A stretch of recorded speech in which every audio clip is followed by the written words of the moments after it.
Continuación, recibimos al doctor Sebastián León Leiva, máster en VIH, quien expondrá el tema Generalidades de resistencia en terapia antirretroviral. Médico de la Universidad de La Sabana, especialista en farmacoeconomía con máster en VIH de la Universidad Rey Juan Carlos, Madrid, España. Gerente médico en virología de MSD. Recibimos al doctor Sebastián León Leiva.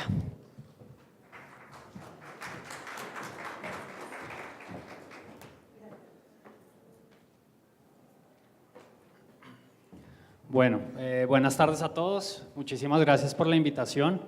La idea de esta charla, vamos a tratar de hacerla muy concreta. La idea es tocar aspectos básicos en resistencia en antirretrovirales. Digamos que el tema aquí importante es que ya no solo el infectólogo, los médicos expertos son los que tienen que estar como al tanto de las mutaciones en los pacientes con VIH, sino empieza a tocarle ya también un poco más al grupo interdisciplinario, y aquí donde nosotros tenemos que involucrarnos. Vamos, como les dije, a tratar algunos aspectos básicos y miraremos algunas mutaciones muy puntuales en algunos de los grupos de los antirretrovirales. Entonces arrancamos, simplemente una definición de resistencia. Las resistencias se producen como consecuencia del desarrollo de mutaciones en los genes del VIH, en los cuales actúan los fármacos y dan una pérdida total o parcial de la susceptibilidad de los antirretrovirales. Entonces esto es lo que tenemos que, una de las cosas de la definición importante, pérdida total o parcial de la función de los antirretrovirales en el virus de este paciente. ¿Cuál es la causa de la alta resistencia en el VIH?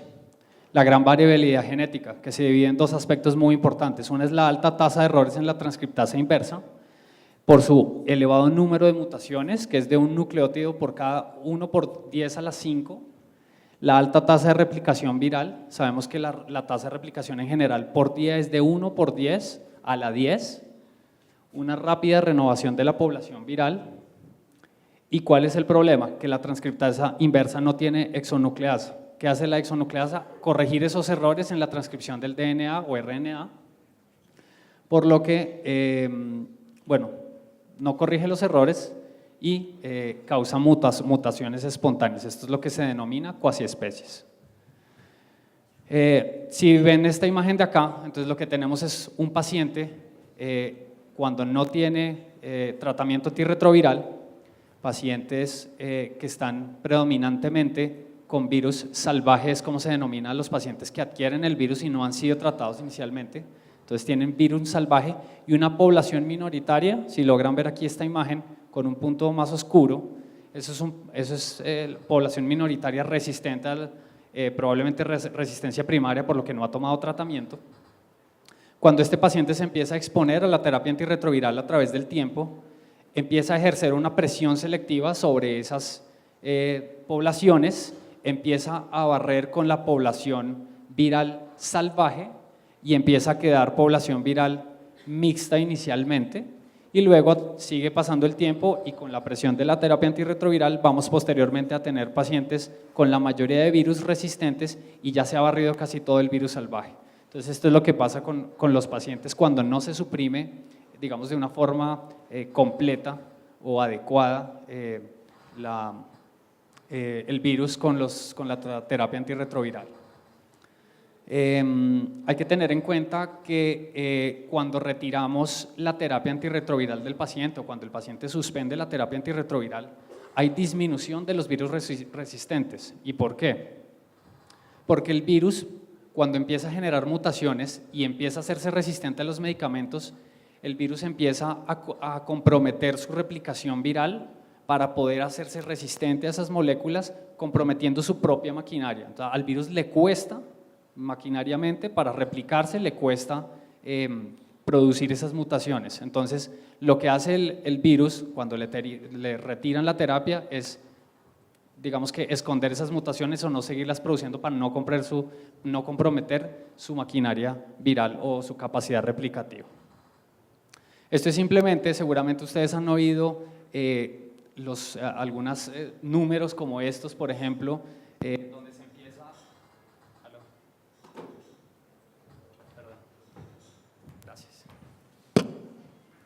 donde se empieza a mencionar las mutaciones que empieza a presentar un paciente. Aquí tenemos una mutación muy famosa, la M184B, es una mutación característica de los análogos nucleósidos. Si se dan cuenta, el número que está presente aquí donde dice codón es la posición en el genoma donde está ubicada la mutación. Entonces, uno de los mecanismos más frecuentes de resistencia en el VIH es la sustitución. ¿Cuál es la sustitución? Si se dan cuenta, esta es un cambio del aminoácido original por un nuevo aminoácido. En este caso, por ejemplo, una metionina por una valina, ¿cierto? Pero adicionalmente, no solo tenemos mutaciones de sustitución, también hay de lesión, por ejemplo, quitar un aminoácido, o por ejemplo, la inserción de otros aminoácidos. En este codón, por ejemplo, la inserción del T69, esa mutación habla de que 2 serinas se incluyen dentro de la mutación para quedar como la ven, y esta mutación es bastante, comprometedora de los análogos nucleósidos. Ese es el problema. Esta mutación, por ejemplo, bueno, ahorita la veremos, muy frecuente para inactivar a la lamivudina y la entricitabina. Entonces, hablando de la barrera de la resistencia, digamos que esto lo vimos en los pasillos del hospital, se lo vimos al infectólogo o al médico experto y no sabemos bien qué es la barrera de la resistencia. La barrera de la resistencia tiene 2 componentes muy importantes. Uno, que es la barrera genética, que se define como el número de mutaciones necesarias para generar resistencia a un fármaco, pero adicionalmente va acompañada de la robustez.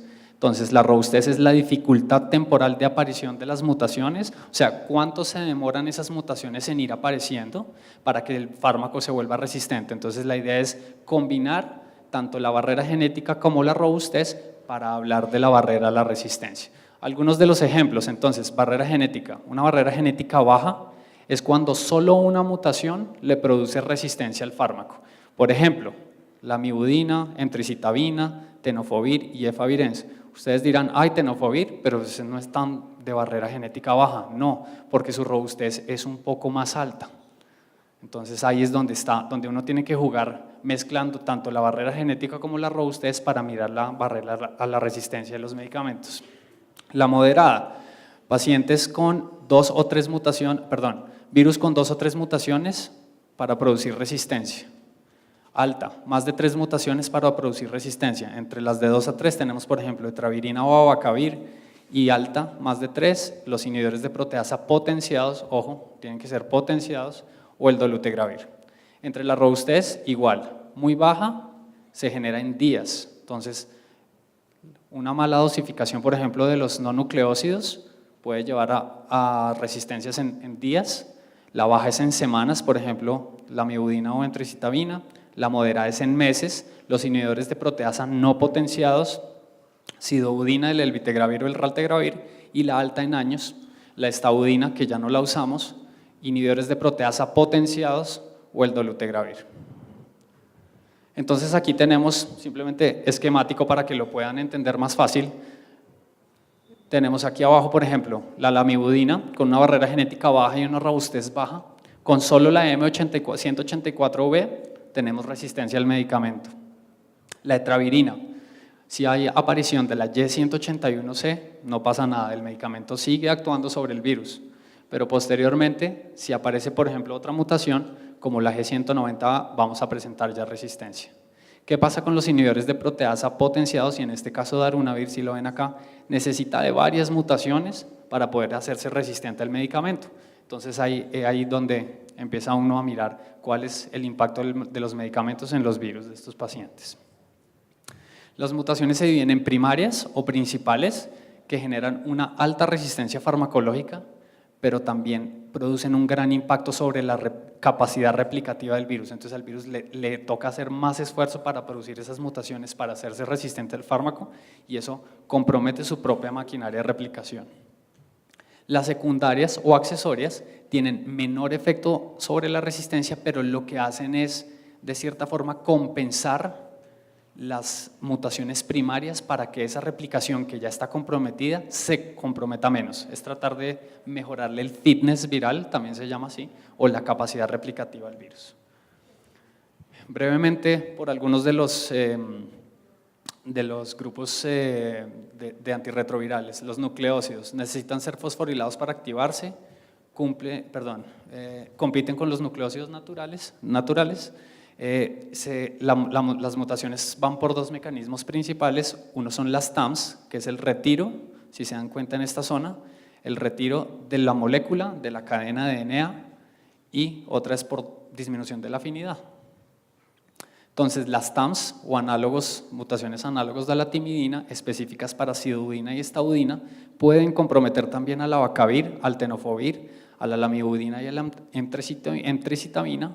Aparecen generalmente a partir de los 3 meses de la falla virológica, son progresivos y además se van acumulando, son acumulativos. Van por dos vías, la TAM1, que tiene estas 3 mutaciones que ven acá. La TAM1 es una vía de mutación más frecuente, pero es también más dañina, compromete más a los antirretrovirales. La TAM2 es una vía menos frecuente, compromete también menos y se compone de las mutaciones que ven en este lado. De la TAM1, entonces, por ejemplo, la T215Y hace resistente a la acidudina. Cuando vamos sumando esas mutaciones, tenemos resistencia a otros medicamentos. Estas dos da resistencia a la estaudina, y empezamos a sumar, tenemos resistencia intermedia a abacavir, a tenofovir, por ejemplo. Tenemos la 184B, muy frecuente. Características de la lamivudina y la emtricitabina aparecen en semanas, y cuando sumamos, por ejemplo, la M184B más TAMS o la L74B o K65R, empezamos ya a tener problemas con dianosina, bueno, que ya no la usamos, y abacavir. La M184B reduce o tiene un efecto parcial de hipersusceptibilidad con la acidudina. Esto probablemente ustedes lo han visto. Hay mutaciones que, aunque hacen resistentes a algunos medicamentos, disminuyen la resistencia para otros. Eso es la susceptibilidad. En la interpretación de los genotipos de resistencia se les restan puntos a las resistencias y hay algunos medicamentos que incluso pueden ser usados. En algunos esquemas lo que se hace hoy en día es que pacientes, por ejemplo, que tienen la M184B, que son resistentes a la lamivudina, se les sigue dejando la lamivudina. Uno dirá, pero hey, si está resistente, ¿por qué se la estoy dejando? La idea es que la M184B es una mutación que le cuesta mucho al virus sacarla, compromete mucho su capacidad replicativa. Entonces lo que hace uno es dejar la lamivudina para que la M184B continúe presentándole el virus y así tenga una capacidad replicativa mucho menor y los otros antirretrovirales activos que estoy dando en la terapia pues sí puedan, digamos, ejercer una mejor acción.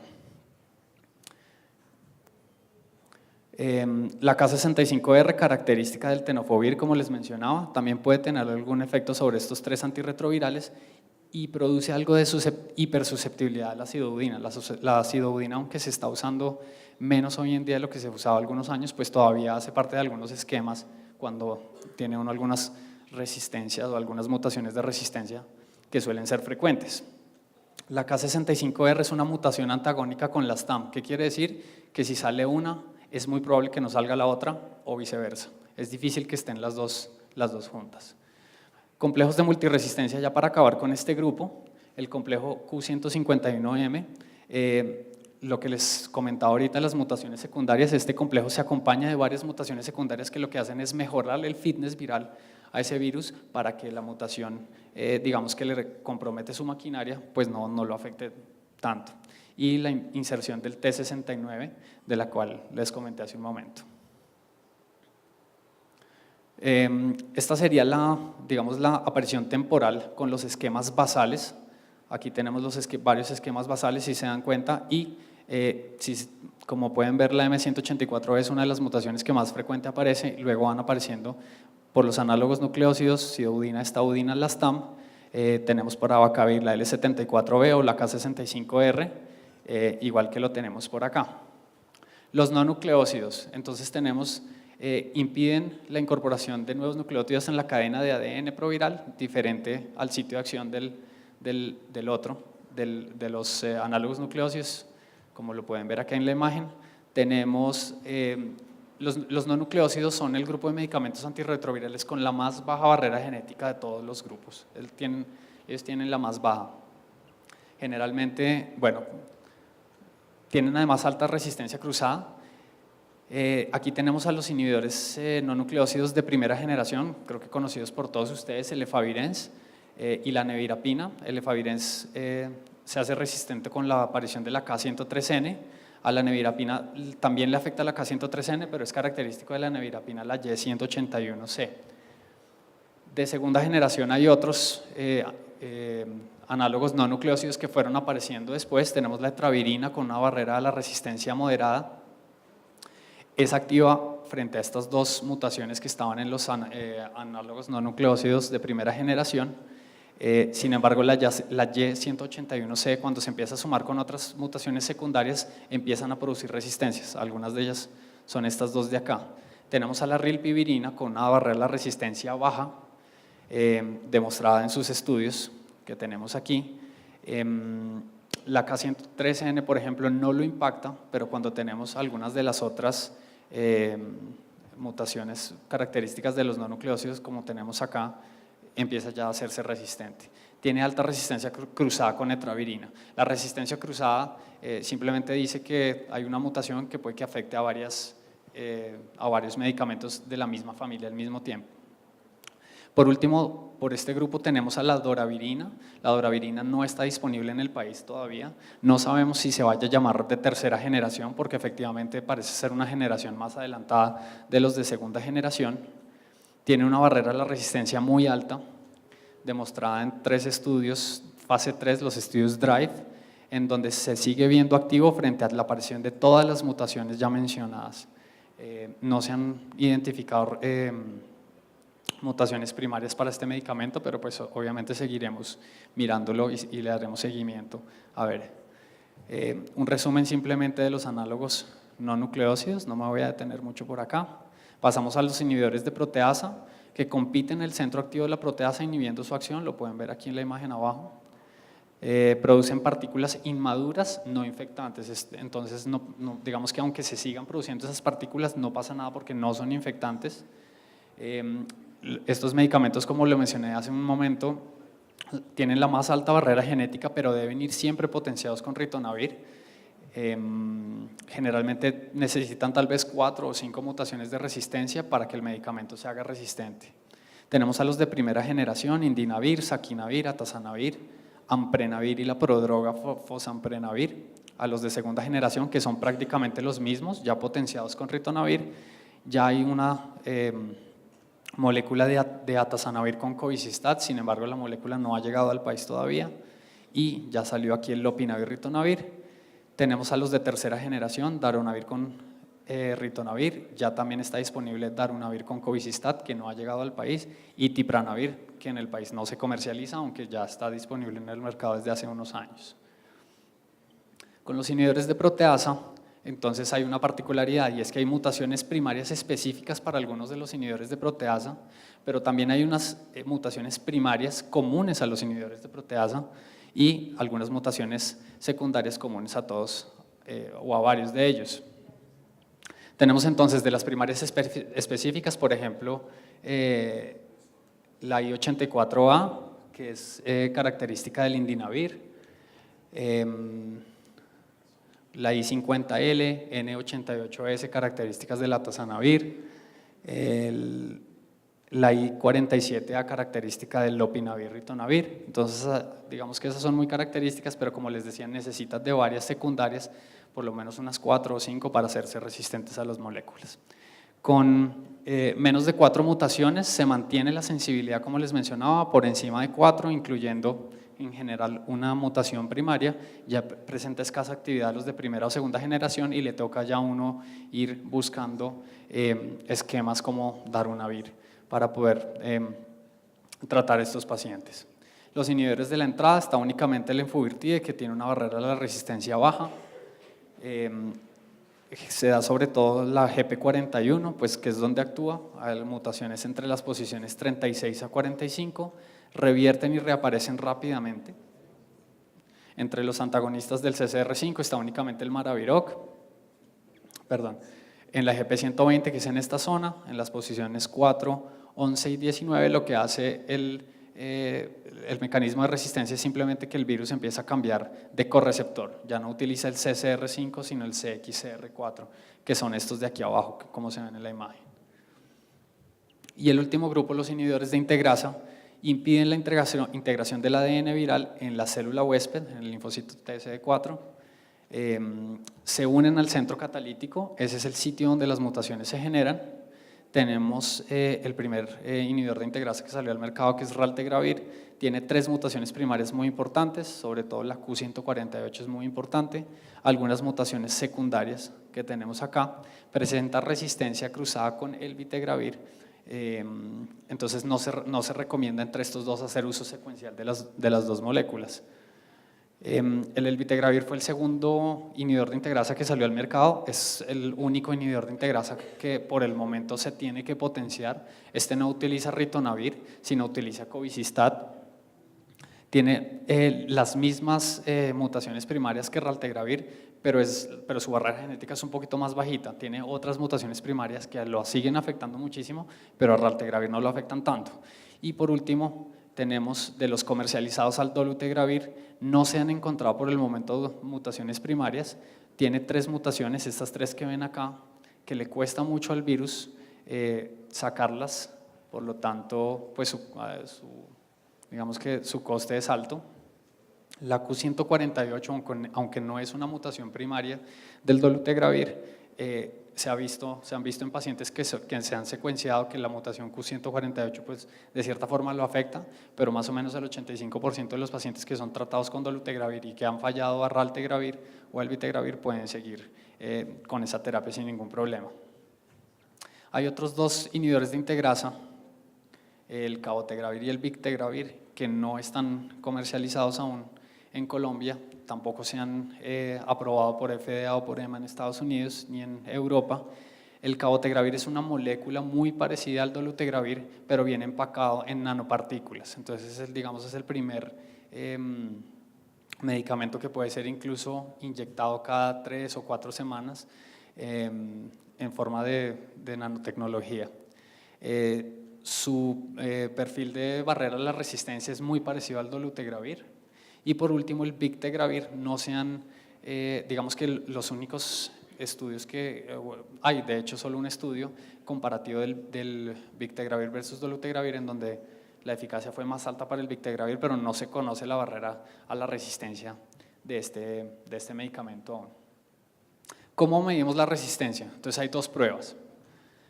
Las pruebas genotípicas, que es la que generalmente se piden, la que ustedes más van a ver, y las pruebas fenotípicas.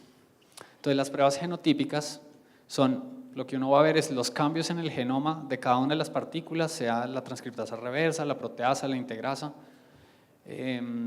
donde se unen pues los medicamentos. Entonces, ¿qué se hace? Por medio de la PCR se amplifica el gen, se hace una secuenciación de DNA y se reporta si el medicamento es sensible, si hay resistencia intermedia o resistencia.